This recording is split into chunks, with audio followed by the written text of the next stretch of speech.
Hello. Today I will be featuring the Warspite, the Royal Navy Tier 6 battleship.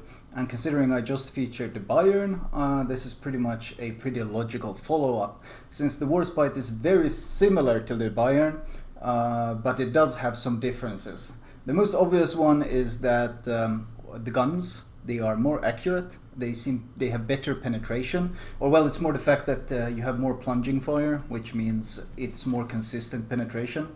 And in return, though, it's significantly squishier than the Bayern. You eat a lot of penetration. Now, the reason I chose to actually highlight this game is, well, I've shown a lot of ranked games where my teammates tend to do a lot of dumb stuff and a lot of things that they shouldn't do, and in general ignoring me, not listening to me. So I figured I'd show a game on my main account where my team actually listens to me. So I call the basic things those. DD should push B on this cap, because we are Cleveland, who's our only cruiser. He can go get C. He's the fastest one of us besides the DDs, and by pushing towards C, not only can he support the DDs, but he can also cap it quickly. And also getting to C is a really good spot for cruisers, as he can shoot over the islands and stay in cover. So it's a good position. It also gives him the position to slightly flank if needed. And I reiterate one of the most common things that I often say in ranked, if you read the chat: don't extend, don't take risks, let the enemy make the mistakes. And that's really the simplest way of winning ranked. It really is. And this is like bracket 5 to 10, not the highest bracket. I am rank 5 on my main account now, but you still see a lot of you still see people taking needless risks, so it's always good to remind them that safe play will usually lead to victory. Now, so far it's looking fairly good. It looks like we're about to get B control first, which is a great advantage, because now the enemy DDs have to contest it and they have to push into us, which is of course an advantage, especially since they have to push into us by the time our battleships are already in a position to focus. And here is it. If we get B, just hold it. All we need to do, that's all we need to do to win. And that's basic game sense. If we hold the cap, we have an advantage. All we need to do is maintain the cap, and the enemy team will be eventually forced to push in and make something happen. Cleveland is about to secure C. In fact, DDs might make it there in time. And there, of course, you see the penetrative power of the Warspite main guns. 2 pens, 3 overpens, not the most damaging volley, but it does show just how consistent it is at penning other battleships. The Warspite pens pretty much everything you face without any issues. There's no angling. It's kind of like a Yamato at tier 6, except it's nowhere near as tanky, of course. Anshan lays a good smoke cover for us, hiding us all from behind, although if they do have some good smokes, they could harass us. I called target on the Fuso since it was sailing in the open, but now I'm saving my next volley because, well, there's a DD. I tell my DDs to spot B, and I'm saving this next volley, of course, for the destroyers, because the destroyer is about to get spotted, and there he is. I call target on him as well, and of course I shoot. Battleship should always shoot DDs, especially if they're spotted, and the Warspite is no different. Do 4.3k damage, that's pretty okay, but with all us battleships shooting him, my entire team saved their volleys just like I did, and with everyone focusing the target, we instantly kill him off. However, there is a downside. He did get Dorps off in return, and he killed our Gaere, and our Shinonome has eaten a Torp, I think, so he is very low. So this is a pretty rough situation right now. The enemy I don't think our Shinonome can actually spot him here, so I'm gonna see if I can maybe harass the Molotov instead. But I barely hit the island. That's a shame. I would have loved to kill him, because of course Molotov is extremely squishy, and if you do have a chance to shoot it, you should take it. In fact, you can punish pretty much any cruiser in the Warspite, regardless of angling, so of course if you get the chance to shoot them, you should. I run fire prevention, as you can see. Burning, but it's just one big fire, and I don't bother repairing because I don't care enough about one fire to do that. The Fuso looks like he's pushing in, so I'm gonna see if I can punish him. And in general, I want to discourage that kind of pushing because I don't want him to be able to shoot our DD. Oh, I'm about to block the path of this Bayern, which is not intentional. I tried to turn, and this is not this. He kind of sailed into me, but to be fair, we both kind of sailed into each other. Ultimately, it's not really my problem. And when I say, well, dude, watch where you sail, I don't really... Now, people would take that as I'm as he somehow caused me some sort of harm. But it's not, I'm not the one who's suffering, but he's kind of getting himself killed by sailing into me, and that's of course a possible problem. I mean, nothing really bad happens there, but in general, especially if you're trying to disengage in a battleship, don't lose track of where you're sailing. You can use a couple of seconds to look in front of you and see, look at the mini-map, look in front of you, and pay attention to where you're sailing, so that you don't accidentally bump into anything, because battleships are extremely slow, and if you're forced to disengage, it's very, very rough. Now, our Shinonome is going to spot B, and once again saving my volley. I do tell my Cleveland to not overextend. It's very common, once again, cruisers pushing too deep. I don't want him to do that. Just play it safe and hold back.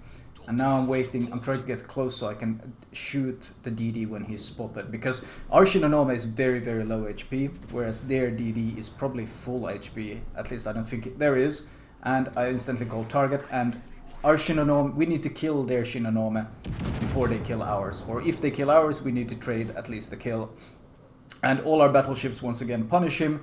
Huge AP damage on him. Looks like we chunked him extremely low.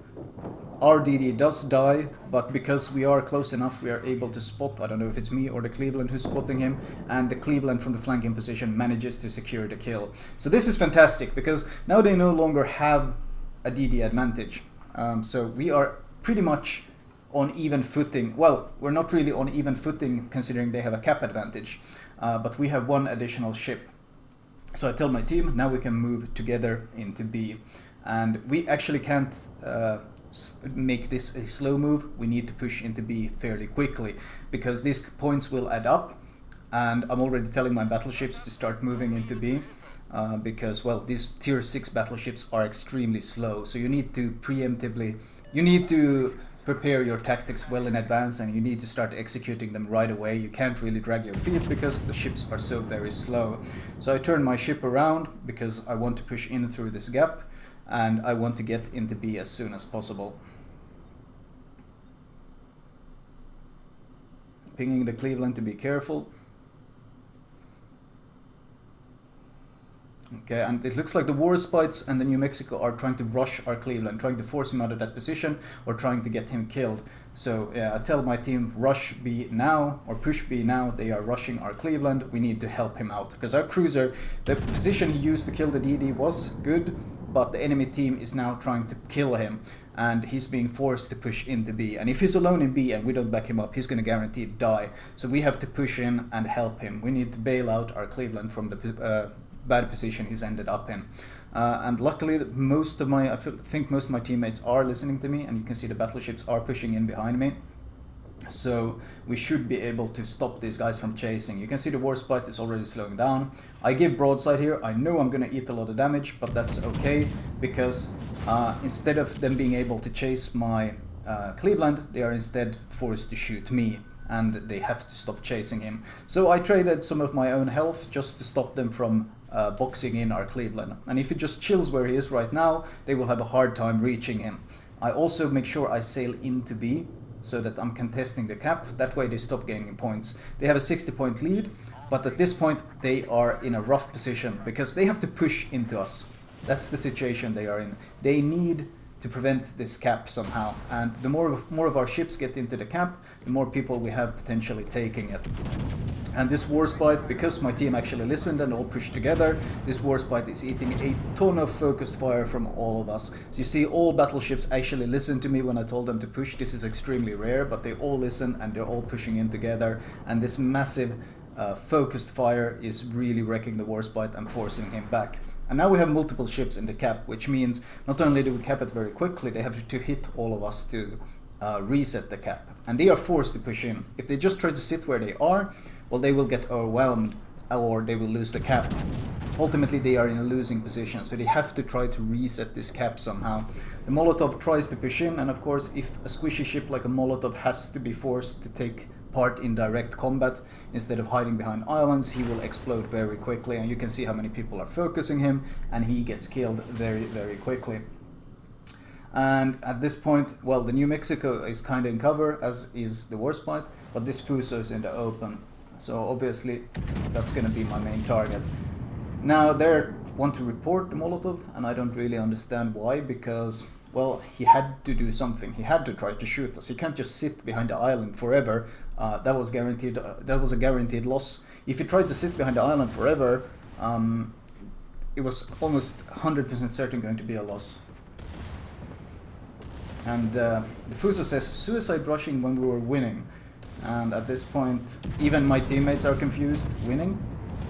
This is of course a classic case of the enemy team not really understanding the position they were in. I guess this Fuso thought they were in a winning position because they held the caps, but the simple fact was because of our coordinated push and the fact that we were all in the open able to bring our guns to bear while they are behind islands, they never really had much of a chance.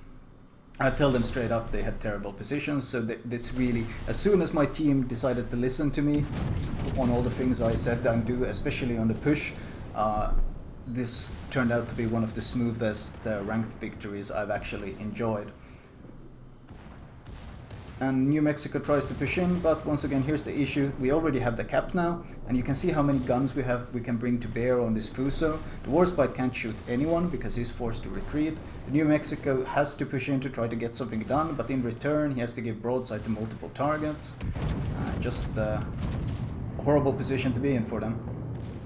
And from this close broadside angle I can just deal massive damage to him. If it ends up being a ram, that's not a big deal. In fact, as I've said before, if you have a ship advantage and you have positional advantage, a ram is actually not a bad decision because, well, it just increases the advantage you have most of the time. In this case though, it was kind of unnecessary. If you could have avoided the ram, that would have been better, but an even trade when you're in the lead is of course always in your favor. That is the basic of how trading goes. So this game was what I would say not the most typical Warspite game, since people listening and pushing together and using team play in ranked is not really the most common things, but I would say it was quite a fun game.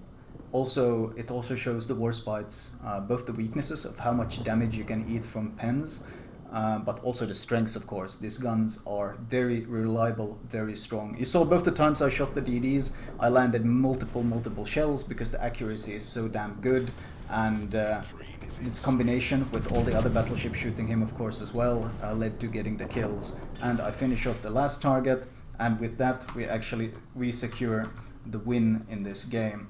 And looking at the XP, well, not too special. I don't know if this was even my daily win. Only 85k damage, high caliber, damage dealt evenly to everyone. Team XP wise, Fuso topped the scoreboard, but overall it's pretty even. I mean, our DDs that didn't get too much XP, they didn't really play it that badly. I mean, the Anshan got, I think one of them got a bit unfortunate eating the torps, but at the end, the even trade with the enemy DD, the fact that our DD spotted the enemy DD and we managed to trade evenly was actually a really good trade. So I can't really blame them for any sort of bad plays. It's just DD life. When you go in and spot and contest, you always put yourself at risk, and if the enemy knows what they're doing, you will probably eat a lot of damage doing it as well. And detail report wise, not too much potential damage at all, a fairly short game, and honestly, I wish all my ranked games looked like this. And that's kind of why I decided to show this game, because, well, I bet a lot of people in chat will also wish they had this kind of team play in all their ranked games, which sadly happens extremely rarely. Anyway, let me show my recommended build for this ship. Alright, as usual, I will start with the modules. Not much talk about, since we can't change it. Priority-wise, repair, followed by heal, followed by spotter plane. You're playing a premium ship, so you should be able to afford all these things. Upgrade-wise, main armaments mod 1, aiming systems mod 1, AA is pointless, and you want the accuracy. And the reason AA is pointless is because the AA is pretty damn weak on this ship, so it's not really worth investing in it at all. Damage control 1 and damage control 2. The reason for this is I think the turning circle is already so tight and it handles so well that you don't actually really need the increased steering gears. I prefer the additional resistance to fire instead. Captain perks wise, number 1 is actually preventive maintenance, because you do tend to kind of lose turrets on the ship every now and then, and I do like this preventive maintenance since it helps with that issue. Follow it up with turret traverse. You have to get turret traverse before you get AR, because it's so horribly slow. The turret traverse is garbage. So get expert marksman first, follow it up with superintendent, Follow it up with Concealment Expert, because you can get really good concealment on the ship, 11.9. And once you have this, then you can build into AR, followed by Vigilance for those torps, followed finally by Fire Prevention. And this gives you a very tanky, stealthy, balanced build that I have enjoyed a lot. Your weaknesses, of course, carriers, since we're not investing any points in AA, but even if you invested fully in AA, you really wouldn't do much to them because your base stats are so bad, so I just skip it entirely. Flags, priority number 1 is absolutely heal, followed by reduction in fire duration, followed by speed, and finally faster consumable reload. These 4 are the most important flags that you can have for a battleship. Once you have this basic thing over, then we can start adding stuff. I mean, detonation, if you have enough of them to spare. I have seen quite a few clips of battleships detonating to a single torpedo to the front magazine, so it might save you that awkward loss. And there's plenty other things. I mean, you can increase your secondary range, you can increase your AA, but these aren't nearly as important as these 4 priority flags. Anyway, that was my Warspite commentary. I hope you guys enjoyed it.